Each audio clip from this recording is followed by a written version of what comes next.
आज भने चाहिँ हाम्रो यहाँ माछा पाक्दैछ अनि हामी सल्लाह भयो कि आज माछा खाउँला, जाडो छ, अलिक माछा खाने न्यानो पनि हुन्छ है भनेर। अनि ठन्डा पनि छ नि त आज, त्यसले गर्दा चाहिँ माछाको सुप खाउँला भनेर आज हामीले माछा चाहिँ फ्राई गऱ्यौँ न, सिधै नै हाल्यौँ है। सुप बनायौँ, त्यहाँदेखि सिधै हालिदिउँ। हेर्नुहोस् न, तेजपत्ता पनि लगाएको छौँ है। हरियो माछा जस्तो पो देख्दो रहेछ, यो घरकै तेजपत्ता हो होइन। यो सुप चाहिँ काफी हालेको छौँ।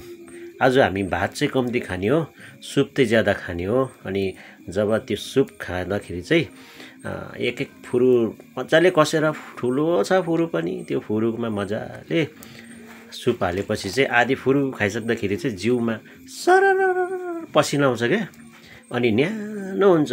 जब पसिना आउँछ सट्याएपछि चाहिँ जिउहरू दुखेको पनि सन्चो हुन्छ हौ।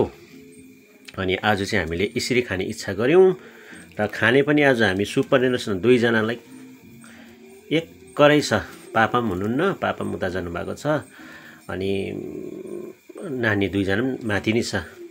अनि आज चाहिँ हामी सुप खाउँला माछाको, यसरी नै भात कम्ती सुप ज्यादा खाउँला भनेर सल्लाह भयो कि। अनि हामी खाँदैछौँ। ज्यादा चलाउनु हुँदैन, माछा त फेरि झुर्ना हुन्छ कि।